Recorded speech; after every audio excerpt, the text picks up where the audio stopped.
Advanced Financial Modeling, Topic 5, Bonds and Fixed Income Portfolio Management. As a note, we want to talk about, when we talk about fixed income portfolios or fixed income securities, they refer to portfolios of bills, bonds, and other asset-backed securities like mortgages. Unlike equities, fixed income securities pay periodic interest based on an interest rate. Some references, chapter 20 and 21 from Benninga are excellent, and we will cover the concept of effective duration, which is not covered by Benninga. So learning objective number 1, we're going to value bonds and compute yield to maturity. So when we talk about the value of the bond, like any financial security, the value is the present value of cash flows. How we can write that is we can say the value of a bond is the sum from I equal 1 to T times F. So I, in this case, is the period. So you start with the first period, and T is the maturity of the security in years, and F is the number of payments per year. So for example, if it's a 5-year bond that pays 2 payments per year, it's going to sum up 10 cash flows, 2 times 5. And what's it going to take the present value of? Well, it's going to take the present value of the cash flow in each period I and discount it at some interest rate R. And again, if this bond has a frequency of say 2, meaning it makes semi-annual payments, you're going to reduce that annual discount rate by that frequency 2 and discount each to the ith period. So what we're going to do is value these 2 bonds. The first one is a 10-year bond that, a 5-year bond that has a 10% coupon rate. The discount rate is 9%, has a par of $1,000. Sometimes that par is called the face value. It's really just the value used to compute the periodic interest, and it makes 1 payment per year. So there's just 5 payments. So we talk about N is the number of cash flows for this bond. Since it has 5 periods and 1 payment per year, it's just 5 times 1 or 5 payments. So how we're going to do that is set up a spreadsheet. We're going to list out the cash flows in a column vector or array and take the present value of each cash flow by taking the cash flow over 1 plus the annualized discount rate, that's 9%, divided by the frequency, in this case 1, which doesn't have any effect, to the ith power, which is 1, 2, 3, 4, 5. So let's go to the spreadsheet. And first thing we'll do is get the cash flows. The cash flow in period 1 is the par amount, I'm going to anchor it, times the annual coupon rate, anchor that, divided by the frequency, which is 1, anchor that. So you're going to get 5 payments of $100 or 10% of par. And that final period, you then receive the par back or receive a payment of par or face value. So that final payment is $1,100. So these are the cash flows. We'll take the present value of each cash flow by taking the cash flow divided by 1 plus the discount rate. That is the 9%, anchor that, divided by the frequency, anchor that, and raise that all to the period power. So how much would I pay for $100 1 year from now to 9% interest? It would be $91.74. I'll copy that down. That'll take the present value of the 5 cash flows. And you can see I just have a sum here. So the present value of the 5 cash flows is $1,038.90. So that would be the value of this bond. Now, what if I had the same bond, but the only difference here is it made two payments per year? So I'll do the same. And what I'll do here is the cash flows are the same. The cash flows are the same formula. $1,000, anchor it, times the annual coupon rate, anchor it, divided by the frequency, anchor it. So in this case, it just pays $50 every 6 months. And you can see now there are 10 6-month periods, even though it's still 5 years. And that last cash flow, I'm going to add the principal or par amount or face value amount. So that last payment is $1,050.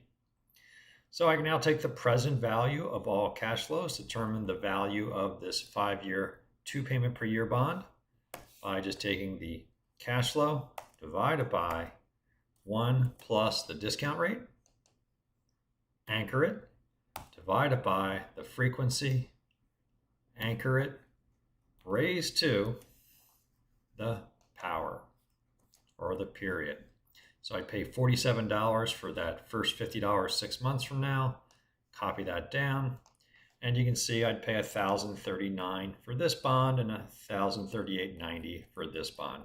So that's how I'm going to value these bonds. Now we could write a function to calculate this. This is really starting to show you the value of writing a function. And this function is going to be called bond val.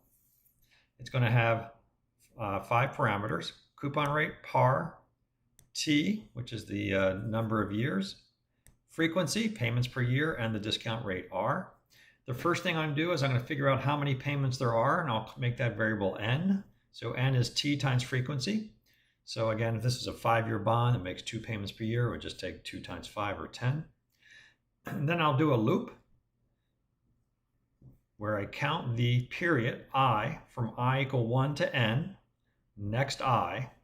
So it's going to set I equal to 1, and the first payment or the first present value, bond val, is equal to bond value plus, because it's going to be an aggregation, coupon rate times par divided by frequency divided by 1 plus R to the divided by frequency to the I power. So that's going to take the present value of the first cash flow. It's going to do next I, come back up to the loop, set I equal to 2 for the second payment, and bond val equals bond val, which is the present value of the first cash flow so far, plus this is going to be the second payment or the second cash flow discounted to the second period. Now notice this part is simply going to take the present value of all the coupon payments. So once it's done the loop, the only thing you've now valued are just the coupon payments. However, if you remember this spreadsheet, I need to account for that final payment, which also has the par amount. So what I do in this program is once it's taken the present value of all coupon payments, I say bond val equals bond val plus the present value of par discounted to the nth period, which has already been set to the last period, and that ends the function. So let's go ahead and insert that function in the spreadsheet. And you can see it's already entered into the function there. It looks like it put a little @ sign in front of there. You don't need that. There's my 1,038, and there is my 1,039. And so you never have to actually create a spreadsheet to value a bond anymore. You could simply use the bond val function as long as you enter it into your module. Okay, so we want to talk about yield to maturity now. When you talk about the yield to maturity of a bond, or simply always called just the YTM, it is the discount rate, that R, that equates the market value price of the bond with the present value of the cash flows. So you can also think about YTM. It's also the IRR of the bond's investment if you buy at the market price and receive all the promised cash flows. So let's see how we can calculate the YTM of bond 1 and bond 2. If bond 1, that 5-year 1 payment per year bond was selling for $1,045, and what if that second bond, that 2 payment per year bond, was selling for $1,047? So I'll go back to my spreadsheet, and what I can do here is these are the cash flows of bond 1, the 5 coupon payments plus the par. If the current price of the bond was $1,045 and that's what I paid for it, notice I have an IRR function here. If I pay $1,045 and I receive these contractual payments, I will make 8.848%. The formula there is just IRR times frequency. Now, why times frequency? Because the second bond, these are 6-month periods. And if I didn't multiply the IRR times the frequency, it would just give me a 6-month rate of return. But I always want to do an annualized rate of return. So I always take the IRR times the frequency, and that would give me the YTM of this bond. So you can say this bond that's paying me 10% per year is giving me an 8.8% rate of return, and 8.848% for the one payment per year bond, and 8.817% for that 2 payment per year bond. So that is YTM, or yield to maturity.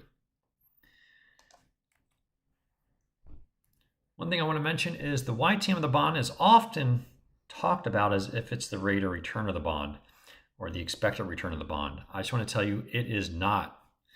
The YTM, I like to think of it as sometimes called the promised yield. Now, why do I say that? Because that is the rate of return if you get all the promised payments. If you get all those coupon payments and you get that par at maturity, you will, in most cases, earn close to that rate of return. I say most cases because you might have to reinvest the coupon payments at a different rate. So the YTM is the promised yield of the bond, not the expected return. All right, so how would I get the expected return of a bond? Well, back to this spreadsheet, if I wanted to get the expected return of this bond, I would have to replace the promised cash flows with the expected cash flows. Again, these are the promised cash flows. This bond could default after 1 year or 2 years or 3 years. And so you may never get these future cash flows. So to get the expected return of the bond, I would have to replace these with expected cash flows. And I'll just spend a minute to talk about how I might actually do that. To get the expected return of this bond, what I would need to know is probably its credit rating. Maybe it's a AA rated bond. Based on that credit rating, I could then infer what's the probability it could default in any given year. And if it defaults in any given year, how much would I'd get for the bond, see if that company defaults. So you'll need 2 other tools to help you with that.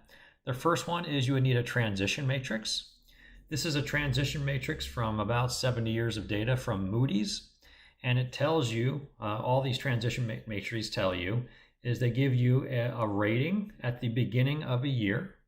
Say you have a AA rated bond, and it gives you the probability that AA rated bond changes to any other rating or defaults by the second year, 1 year from today. So for example, you have a AA rated bond. Based on this data set, there's a 91.68% chance that it'll still be a AA rated bond next year. There's a 1% chance it gets uprated to a AAA bond. There's a 6% chance it gets downgraded to a single A bond. And if you look down here all the way to the right, there's a 0.06% probability based on this data set that a AA rated bond could default within 1 year. Now, if you can see this, what if it's a B rated bond?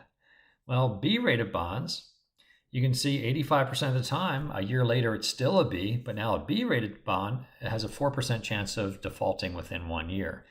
So you would need some kind of transition matrix to calculate for, say, this bond here. What's the probability that this bond does not or does default within 1 year? And then you would do an iterative process where you then figure out, well, what's the probability it defaults in any year? And then the last piece of information you need to get to the expected return of the bond is if it defaults, say that B rated bond had a 4% chance of defaulting in 1 year, what would the cash flow be? Well, you would need something like a data set like this. This says on average, based on different industries and based on different bond structures, you might expect, say, 20 to 50 or 60% of the bond's face value in default. In other words, you buy a $1,000 bond and it defaults 1 year later. If it's say an investment grade senior unsecured bond, on average, those bonds using this data set return 48% of their par. So that $1,000 par bond, you only get $480 back, and then the bond ceases to exist and you don't get any future coupon payments. So I'll finish on this slide again, thinking about this process of getting expected return. If this were, say, a B-rated bond, I could say, well, there's a 4% chance this bond defaults in the first year. And if defaults, I'm going to get, say, 50% of par, so I might get $500, and then these all go to zero. All right, but there also is a 96% chance that it does not default. And if it doesn't default, I will get my $100 coupon payment. And so that would be the process to calculating the expected bond return. So I wanted to give you in this section is a discussion of what is the value of a bond. It's the present value of expected cash flows. What is the yield to maturity? It is the rate of return you would earn on a bond if it does not default. But the expected return is much more complicated, and we're not going to go into it in this course, but it would involve calculating the probabilities of defaulting and the recovery of par in default. All right, in the next topic, we'll talk about duration of a bond as a measure of price sensitivity.